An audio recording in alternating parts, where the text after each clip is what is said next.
Good evening and welcome to the 21st episode of Leadership Conversations in the Development Sector. The social impact sector is full of passionate leaders with innovative outlooks on the world's greatest problems. Our leadership conversations focus on the unique insights offered by these leaders as they share their experiences and move the development sector forward. Our host, Go Barefoot, is an interactive web portal dedicated to the social sector. It brings together individuals, NGOs, NPOs, and the CSR arms of organizations with the mandate of creating a one-stop information website for both networking and knowledge sharing. We are supported by Catalyst, an NGO which has been preparing young women for leadership roles to create equality in opportunities and bridge the gender gap. We are also supported by Third Sector Partners, India's only executive search firm exclusively for the development sector. Our guest today is one of the leading lights in the development sector. I would like to extend a warm welcome to Priya Kapadia, Head Marico Innovation Foundation. Marico Innovation Foundation is a not-for-profit initiative by Marico Limited. It was founded with a vision to nurture disruptive innovations in India. Over the past 9 years, Priya has conceptualized multiple programs that support innovators in their journey towards creating real and measurable impact. Her repertoire includes sector and challenge-specific programs in the form of #Innovate to Cultivate, which supports innovation in agriculture, and more recently, the #Innovate to Beat COVID in response to the pandemic. She has also played a crucial role in transforming the Foundation's flagship programs, Innovation for India Awards, which is a benchmark awards platform, and the Scale Up program, which has helped over 30 innovators to scale. Priya harnesses her expertise and experience to bring together experts and thought leaders across fields to come together for the unified purpose of creating an innovative ecosystem that can empower innovators and help them to make a difference. Priya has nearly 20 years of experience in business planning, brand management, promotions, and marketing operations. She has also extensive experience in advertising, media marketing, and financial services. Before joining Marico Innovation Foundation, Priya has worked with organizations like Bennett Coleman, Citicorp Finance India, Citibank, and Rediffusion. In conversation with Ms. Priya is Shital Kakkar Mehra, leadership expert and executive presence coach for CEOs. Shital has trained over 75,000 professionals across Asia and has personally coached over 1,000 CXOs in the past 2 decades. She has conducted workshops for diverse organizations across Asia and has been invited as a speaker by leading B schools and professional associations. She is a best-selling author, and her latest best-selling book, Executive Presence, The Poise Formula for Leadership, is India's first research-based formula on the leadership skill. Shital is an active philanthropist and a social entrepreneur. I heartily welcome you, Priya, and over to you, Shital.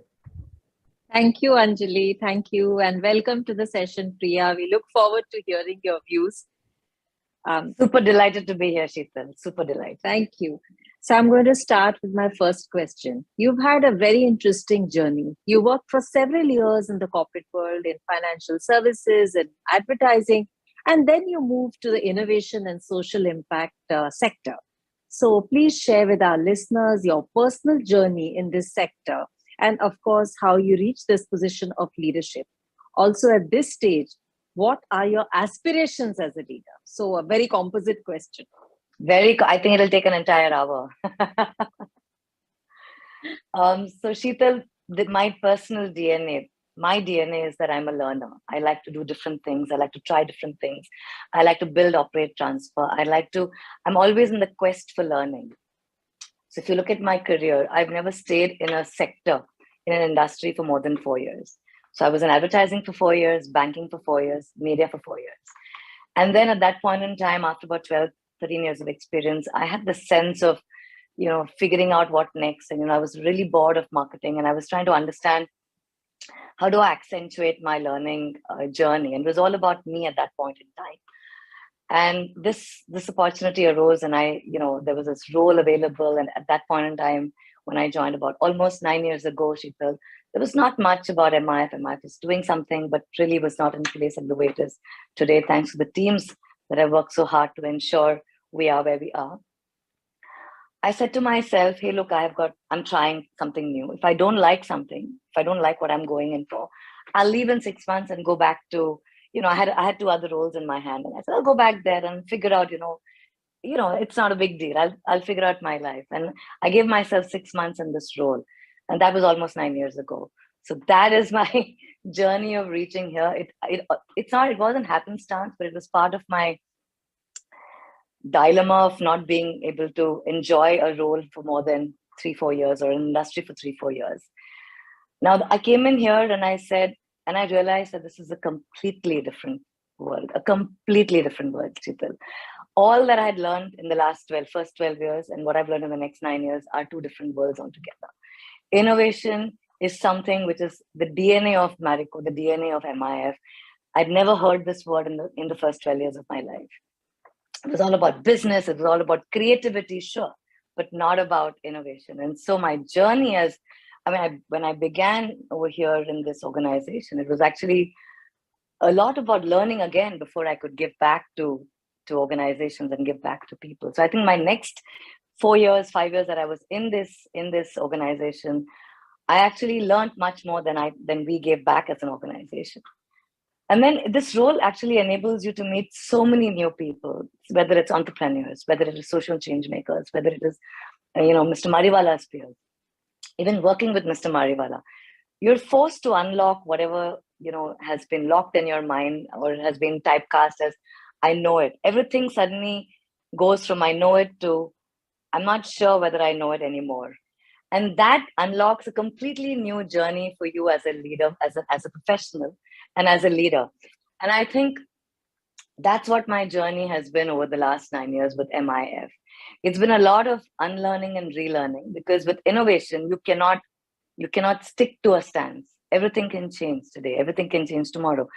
And coupled with the fact that, the entrepreneurial world is showing you that day in and day out, right? What was relevant yesterday is not relevant today, may not be relevant tomorrow. Today's problems are getting solved tomorrow, but probably creating newer problems. So how do you keep thinking differently? How do you keep ensuring that you stay, relevant or you stay useful to the ecosystem is something that I think I have learned over the last 9 years in this role. And I think that is my big give back to anybody who, whether it's my team, whether it's my partners that I work with, whether it's the organization. I think we're very good at certain things as people. We're very good at finding solutions to problems. We're very good at figuring out how to do things. We're very good at even understanding an ecosystem and understanding things. But I think the ability to go into a room saying that all I know is I know nothing is such a revelation, Shital, to yourself. And if you are able to imbibe that with people around you, whether it's your team, whether it's your partners, I think it's one of the biggest gifts any leader can give their teams. Because when you have a team like that, which is searching for new things and not believing that they know it all, it kind of unlocks the next level of innovation. I see this a lot with entrepreneurs, but not so much in the corporate world. And I think that is what, and one more thing before I hand it over to you. I think what I've never done in my first 12 years that I'm doing in the next 9 years is pushing everybody that we work with, whether it's partners, whether it's organizations, whether it's event agency, if it's for an awards program, whether it's entrepreneurs, is how innovatively, how are you doing things differently? It's very easy to do things the right way, but differently. Like the same awards program, how can I change it? The same scale-up program, how can I add more value? How can I be more meaningful? Why should we say it the way we should? Why can't we do it a different way? Is there a different way of doing it? A more efficient way? A more a more nicer way. It doesn't have to be efficient, right? So thinking everything just because it's done before should not be repeated in the same way is something that I think as a leader, I hope to keep getting people to think differently, because then business will happen, work will happen, impact will happen. Superb. In fact, I agree with you. I second that. I've seen you interact with entrepreneurs pre-COVID, and been with you on multiple meetings with young social innovators. And yes, your ability to think, your ability to listen very effectively, and your childlike enthusiasm was amazing. So I'm going to ask you the next question, which I'm sure a lot of people who have seen you, met you, would also agree, that what really motivates you, Priya, and how do you cascade this motivation into your work as a leader? It's damn difficult to answer this, Shital, because I myself don't know I don't know what motivates me. I don't have a Monday morning blue. And the moment I have the Monday morning blues, I probably leave the role and go to something else. Because I personally believe that either you're passionate or you should go. There's nothing in between. I'm a very this or that kind of a person. And for me, I think new ideas, new conversations with people, interesting ways of doing things, ability to roll your sleeves and do something, ability to think differently. Youth completely, if you look at my team, you've met my team. Nobody above 32 is a part, maybe 35 today is a part of the team. Bring that energy of the youth, learning from them. And like I said, I'm a learner by nature, right? So bringing that learning skills and wanting to soak in things from people, I think, is what motivates me. Whether I'm working alone at home, or whether I'm working with my team at office, doing something different, doing something new is what motivates me. And that, I think, is what I bring to the table with my team and with, like I said, with everybody. How do we do things differently? How do we stay motivated? And I think it's very easy to get demotivated because, it's easy for me to stay motivated. I tell people what to do and I'm like telling them, we should do this. They're doing the work. So yeah. I think bringing in that empathy to understand that, it can get, you could get, I think empathy is another thing that I think is very important for leaders, to be able to understand that, you were that person a few years ago. And so, I don't think you should bring in your years of experience and forget that, when 20 years ago, when I was a management trainee, what was I going through? And, I was lucky to have bosses who could understand me. And I just hope that I'm a leader that can do the same and, being able to inspire people to bring in their best every day. And I also feel that if you bring in your best, it's very, what shall I say? It's very easy to inspire others. What's the word I'm trying to find? It's contagious. It's really, in a good way, not in the COVID way. It's really contagious. Yeah, it is contagious. Your energy, enthusiasm is very contagious. I would agree. And I agree with you that leadership is about enthusiasm. It conveys passion. And you brought in a very beautiful word, empathy, which pre-COVID was never spoken about in the corporate world. But today we expect all leaders, regardless of whichever world they come from, to be empathetic. So I'm going to move on to the next question, which is about Marico Innovation Foundation, which has says that they're going to create a positive social, economic, and who are going to create a positive social, economic, and environmental impact.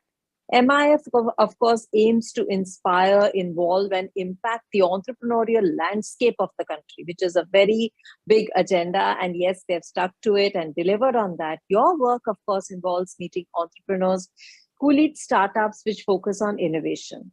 So tell our listeners about what you look for when you're evaluating these startups and speaking to these entrepreneurs before making any investments. So Shital, firstly, I'll talk to you about what we do at MIF. We have 3 programs. And I think you're talking about the core, our flagship program, which is the Scale Up program, where we work with entrepreneurs. And our agenda is we pick up entrepreneurs from revenue, annual revenue of 1 to 10 crores. And our agenda and our promise to the entrepreneurs is that we work with them over the next 3 to 4 years and until they hit 100 crores. So the journey from 1 to 100 is where we want to step in, because we feel We don't understand the incubation space. We don't understand the pre-1 crore. We don't know how to paper to, product is something we're not good at. Beyond 100 crores, I think a lot of entrepreneurs can fly, and they don't need hand holding. So the toddler to teen, or 1 to 100, is where we're very excited about, and that's the journey we work with. Interestingly, we don't fund a single organization. We don't give grants. We don't invest. We in fact take a nominal fee of 25,000 at the beginning of the engagement, just to make sure that the entrepreneur is committed, is as committed as we are, right? And then we work with them for 3 to 4 years, and we've in the past worked with organizations that have come to us at 4 crores and are now doing really well, way beyond 200 crores. Organizations that have come to us at 1 crore and should be soon hitting 100 crores. So we've got a lot of organizations in our portfolio. Currently, we're at 18 organizations, and we'll be working with 30 organizations by next year.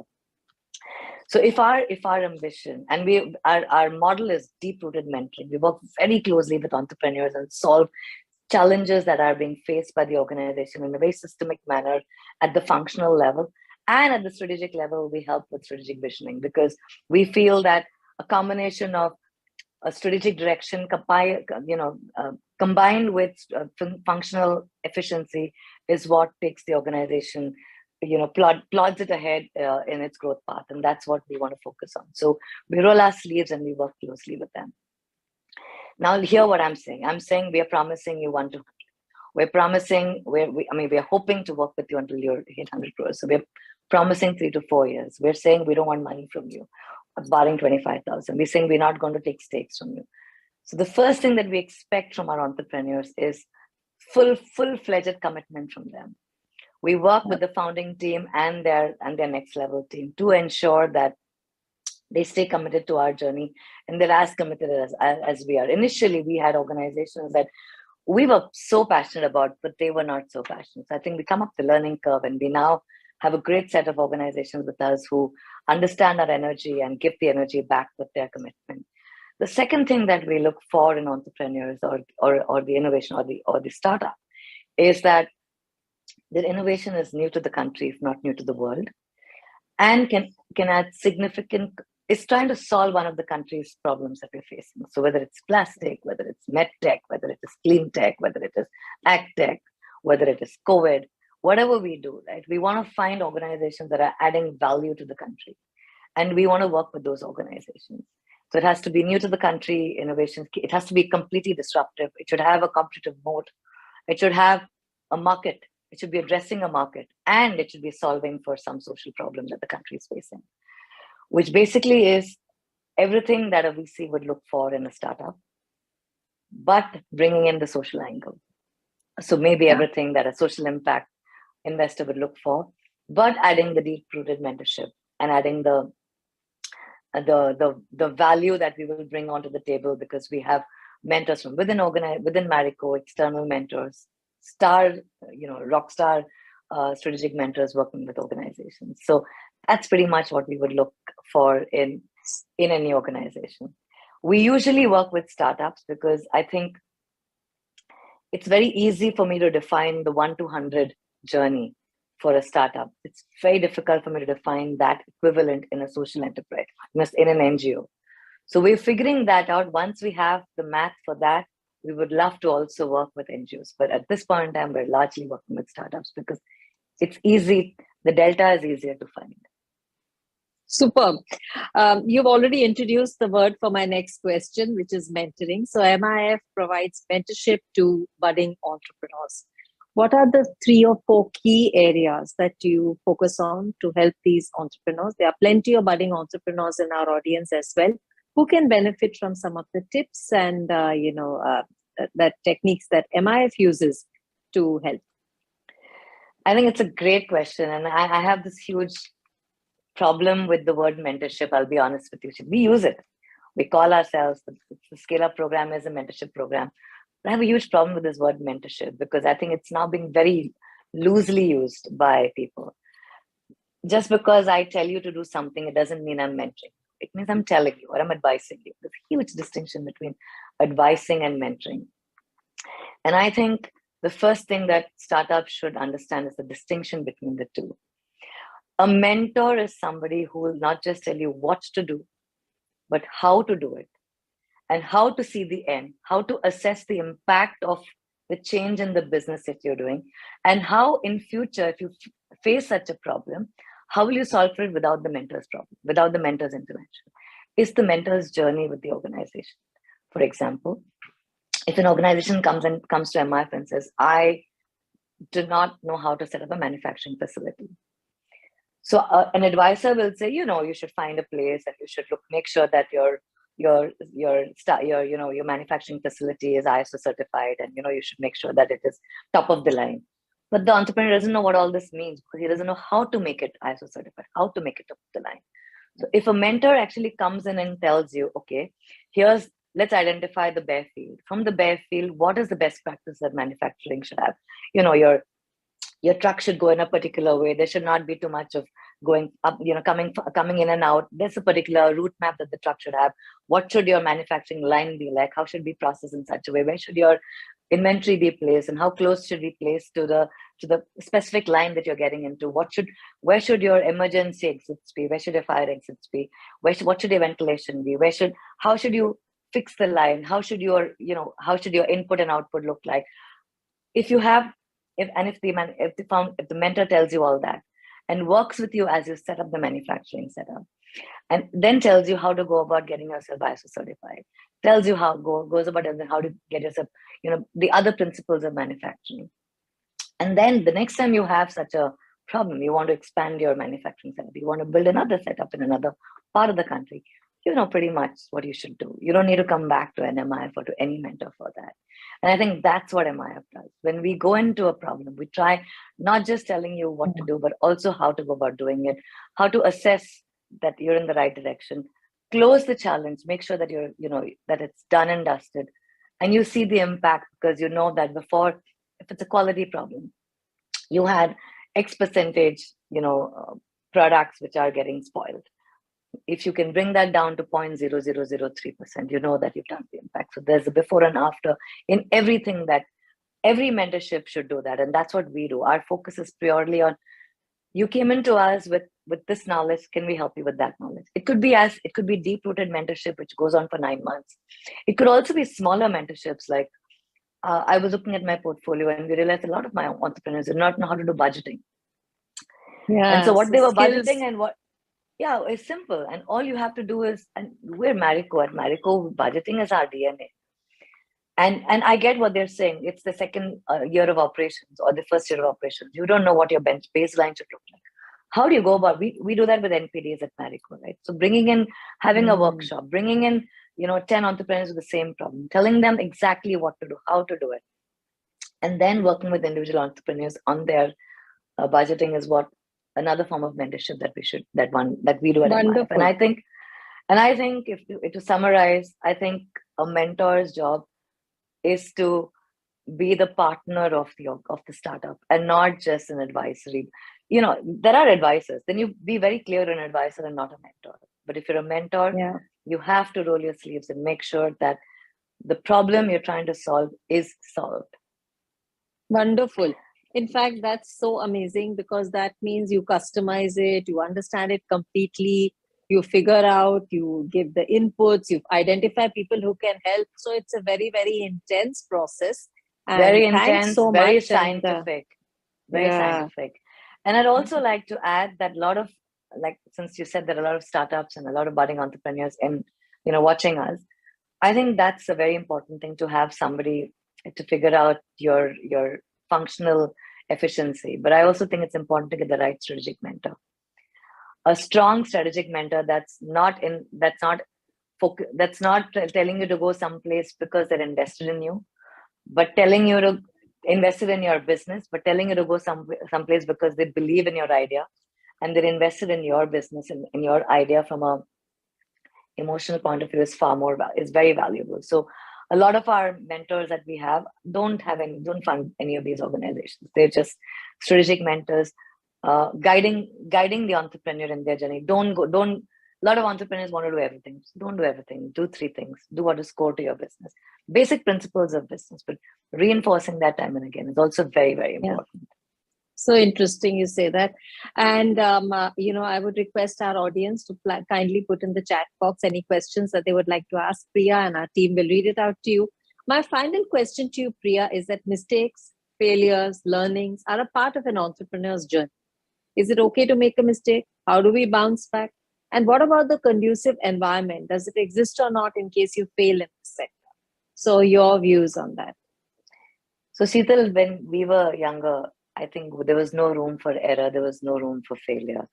And I think that's the biggest problem our generation has faced. Yeah. Though I think we were willing to try things out, but that fear of failure was so there. For example, so high and so deep. Yes. For example, when I moved from marketing to this role, I had a CMO role waiting for me, and I didn't take that role for this. And it was a lot of my peers said, "Are you crazy? That's your that's your calling. Path. That's your path. Why why aren't you going there?" I was like, no.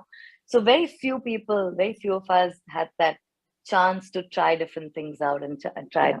I think today I see a lot less failure word being used, because I think this is something that I'm picking up from Mr. Mariwala. You work with them for 8.5 years, you get influenced so much by him. He says, either you succeed or you learn. And I think that is what I'm seeing today.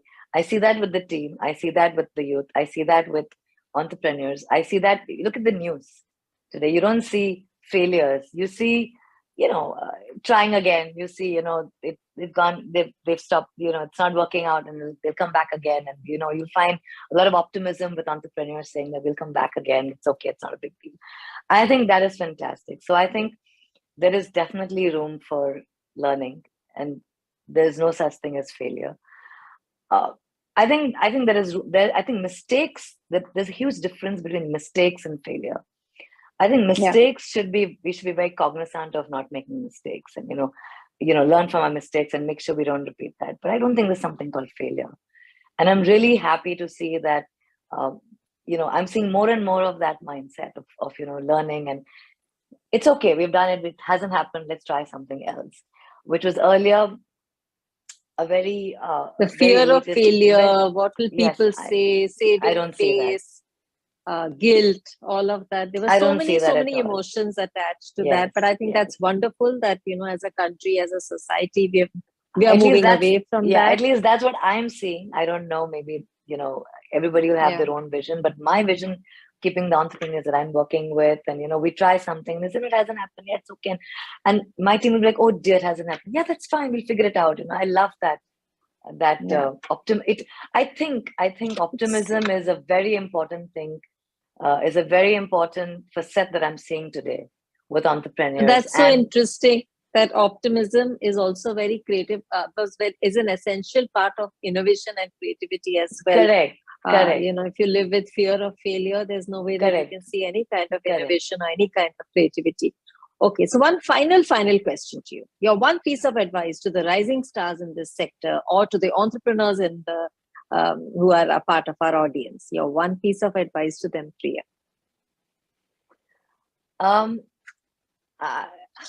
Okay, so I think a lot of the people over here, from what I've heard, what I've looked at your past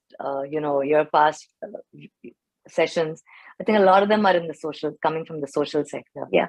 And I think they already know where they want to go, and they already have their purpose. A lot of them are figuring out, or they know that this generation talks a lot about purpose as compared to us. We're talking about it now. They've talked about it long ago, right? So I think there's a lot of purpose-based conversations that I'm seeing happen.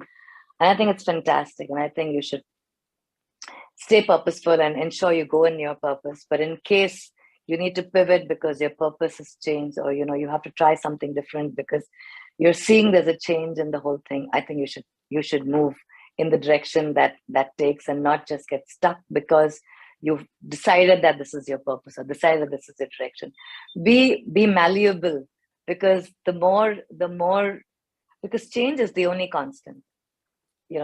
And this is something that I've lived by, and when 20 years, so that's the only thing I've been telling myself. Change is the only constant. And so, how do you stay true to yourself despite the changing environment? Whether it's COVID, not COVID, how do you change? How do you keep be true to yourself despite the changing environment is something that I think people who already know their purpose should look at. And for those who haven't figured out their purpose, it doesn't matter. Do what you like doing. Do what you enjoy doing. What you enjoy doing. Super, trust wonderful. me, it'll add significant value to the country and to the economy and to Yeah. yourselves and to your family. Superb. So malleable, flexible, adaptable, all those wonderful words. We will have spotlight on Adya of Third Sector Partners, who has a very interesting question and would like to ask you. So can we have the spotlight on Adya, please?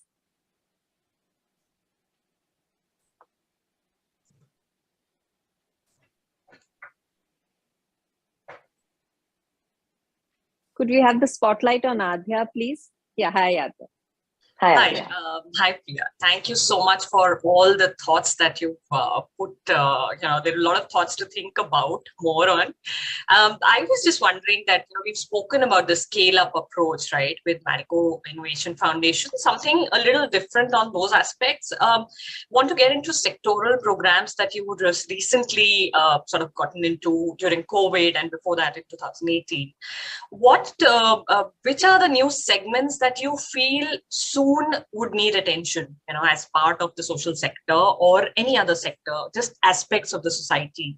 And does Marico Foundation have a future plan of sort of getting into a new sectoral program just because it needs that attention? So just a fantastic question, and this is like my marketing spiel right now, right? So when I spoke to Shital about MIF, I spoke about the Scale Up program because the question was on the Scale Up program. And when we were chatting, I spoke about the awards because at that time we were discussing that before the session began. But the third thing that we do at the foundation is sectoral interventions.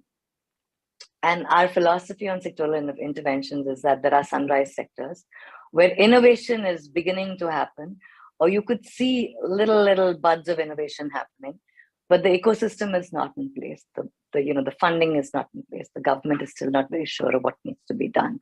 It's not a mature sector. For example, in 2018, when we launched the Innovate to Cultivate program, where we work with AgTech innovations for solving some of their challenges, there were just maybe 2 or 3 funders in the ecosystem, and a lot of the organizations were still being incubated, etc.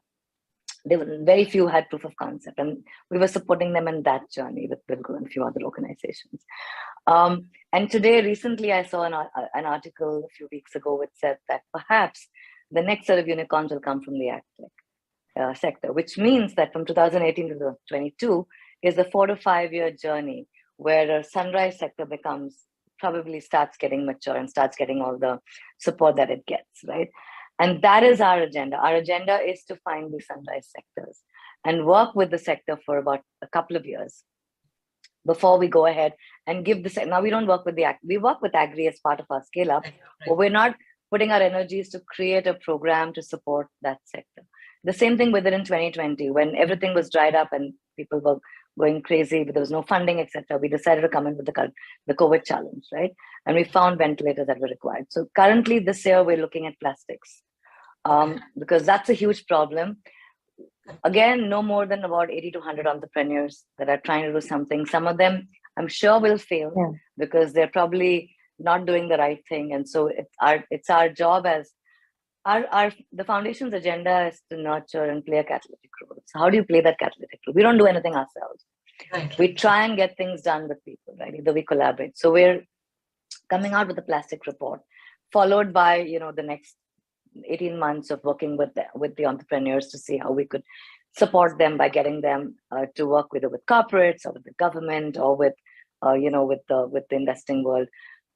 The plastic investing is hardly a percentage as compared to some of the other developed sectors and compared to other international benchmarks that we have done. So plastic is one thing we're looking at. We're already identifying sectors. Again, look, I'm coming in from the innovation lens, right? Yes. And so even societal changes will have that innovation lens. So there are so many districts in the country that are doing things so innovatively, and they're not even being showcased. Like Kunur is a great example. Indore is a great example. Yes. Sikkim, we know.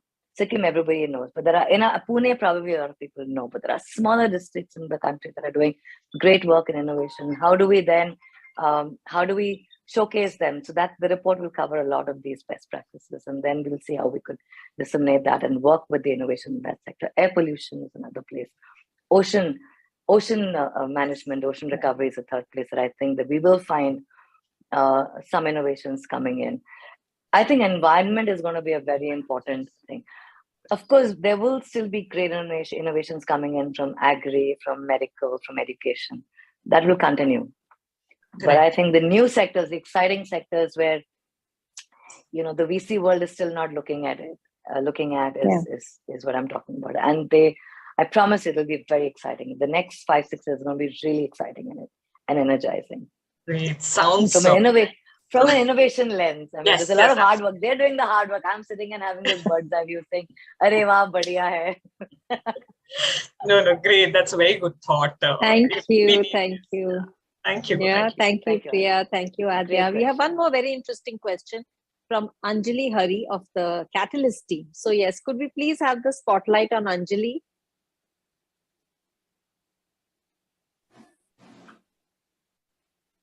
Hi, good evening. Good evening, everybody. Hello, Priya. It was just wonderful hearing you. I love your energy and I want to imbibe it. So, looking through the innovative lens, of course, Catalyst is a very innovative program also. And interestingly, Marico's CSR vision aligns with our vision also, which is building women leaders. We want to explore opportunities to collaborate with Marico. And what are your views on this? You've hit a sore spot with me, and I'm going to be really ashamed and embarrassed because, as MIF, we're a largely women-dominated team. I mean, Shital is same. We just have maybe one. Now, Shital, we have 2 male members, but it's usually just one male member for the diversity angle. But we've never managed to work with women entrepreneurs. And I don't know why. Maybe I take the blame for it myself. I think it's largely because we're not maybe finding them. We're not going to the spaces where they are placed. We're not maybe our communication is not talking to them. There's something that we're not doing right. And this is the year that I would like to really, call it out as something that we've been failing on, and we should figure out a way of solving for it. And as a team, we're working on seeing how we could find women leaders and women entrepreneurs to work with. I can't believe that women entrepreneurs are not innovative. It cannot happen. I don't think we're finding them. And so I'd like to do anything and collaborate with anybody and do anything it takes to find entrepreneurs in our ecosystem. Shital, last year we had this conversation with the awards, and it's abysmal. And I spoke to one of our governing council members who's a woman, and she's creating this woman incubation. And I was telling her, what is going wrong with us? What do we do? And she said, maybe your outreach is a problem. You're not finding things in the place you should. And, Anjali, happy to brainstorm with you, with anybody who's willing to give me that space of time to see how I could work with them. Definitely. It's something that I'm personally very passionate about, and something that I haven't succeeded so far. It's a personal goal for myself. Thank you, Priya. Thank you so much. And yes, I'm sure Anjali will contact you. And Sakshi, any questions from the audience that has been not answered? Sure. Anything in the chat box? Yes, Shital, we do have one question here. So, Priya, the question is, what is the most difficult part of being a leader? And as you rightly said that, change is the only constant. So how one should lead through change? I'll answer the second question first because that's the easier one. I think it's easy to lead with that mindset if you don't go into a room thinking you know everything. And I've learned this from Mr. Mariwala. If you go to a room, if you have a meeting with him on MIF, he will bring me into the room and he'll ask me, what do you think? And he'll tell you that she knows her subject matter because she knows MIF better than I do. And I think that's amazing. So if I can do that with my team, saying that, hey, Varun, scale up program better than me. What do you think? I can direct you. I can give you insights because I have more gray hair and I have got more years of experience. But the person who's immersed in the business knows the business the best. The person in the sales team knows the sales better than you as a leader, you as an entrepreneur, as somebody sitting on the CEO desk. And so if you're able to believe that, that person can add value, and you go into the room saying that, I don't know anything. Why don't you tell me? And that's one thing that I do. The second thing that I do is I don't try and answer a problem question. I question back saying, what do you think? Because for all they have the answers, and they're not thinking enough, or they're not sure of the answer. And so when you go in with that, when you go in with the perspective of trying to figure out collectively a solution, you end up taking that's the lead that's the impression you're giving people, that it's okay, you don't know something, you're figuring things out. Every time I go I go into a meeting, I say, just because you've done something so far, it doesn't mean we have to go in that way. So every year awards is, every time we do the awards, or every time we're always reinnovating, reinventing the scale up program, the awards, the sectoral intervention. In fact, within Marico, we're called Ninja Turtles, because we're always mutating.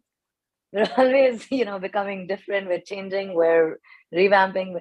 And I think that can only happen if a leader does that. If a leader believes that, whatever she has created is not the be all and the end all and the mother of all, right? Whatever she's created was great at that moment, but needs to change and evolve through time. So that is wonderful, superb. That is my second answer. Yeah. But what is the first question? I couldn't get the first question. Sakshi, can you just repeat the first part? Yes, the first part. Yes. So it's, what is the most difficult part of being a leader? I think leadership is fun. I mean, if either you like it or you don't. So there are people who don't like to lead because they like to do things, and I think that for them is a tough problem. I admit that I love doing nothing, so I empower people, right? But I think from a leadership point of view, I think empowerment is important, is very difficult. And this is something I faced initially, where I would empower, and so empowerment means delegation with responsibility. And I think when we delegate even the responsibility. And I think that is a big learning that I've had. And I think that is something that, if you're able to figure out how to delegate and yet be responsible for the program or the project or the person, I think it's a great journey. I love mentoring and, seeing people change. And it's a great journey. I don't think. Thank you, Priya. Thank you so much. Wonderful. You're so open to listening, and innovation and ideas can come from even the junior most of people, and so much energy, enthusiasm, passion. On that note, we've run out of time, but not out of questions. And thank you so much, and a big thank you to our audience for joining in today. And thank you, Priya. We have enjoyed every minute of this conversation. And wishing everybody all the best. Stay safe, stay healthy, and looking forward to seeing you at the next session. On that note, thank you so much for inviting me. It was an amazing conversation. I loved our tete-a-tete, Shital. It's always fun chatting with you and your team. Thank you. Thank you so much for inviting me. Bye-bye. Thank you, Priya. Thank you. Bye. Bye-bye.